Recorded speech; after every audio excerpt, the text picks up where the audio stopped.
తులసి ప్రియ రెడీగా ఉండాలి. ఈ అబ్బాయి వెంటనే తులసి ప్రియ రెడీగా ఉండాలి.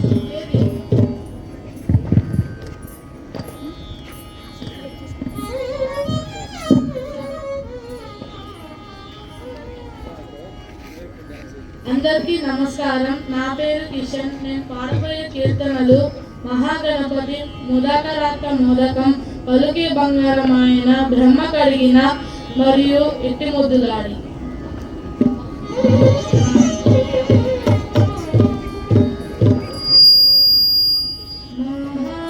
మహాగణపతి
చేయి గడియాల చెయ్యి పెట్టి చీమ పుట్టెనని తల చెక్కిన కన్నీరు జాల చీమ పుట్టెనని తల చెక్కిన కన్నీరు జాల దేవరు మా పువ్వు వాణి వెట్టుబట్టరే దేవరు మా పువ్వు వాణి వెట్టుబట్టరే ఇంటి ముద్దులాడి బాలుడేరవాడు వాణి కట్టి తెచ్చి పొట్ట నిండా పాలు పోయరే వాణి కట్టి తెచ్చి పొట్ట నిండా పాలు పోయరే వాణి కట్టి తెచ్చి పొట్ట నిండా పాలు పోయరే పాలు పోయరే పాలు పోయరే. అందరికీ ధన్యవాదాలు. Thank you. గట్టిగా అండి, గట్టిగా క్లాప్స్ కొట్టాలి, గట్టిగా. ఈ అబ్బాయి కూడా మొట్టమొదటిగా ఈ అంతర్జాతీయ నృత్య దినోత్సవ వేడుకల్లో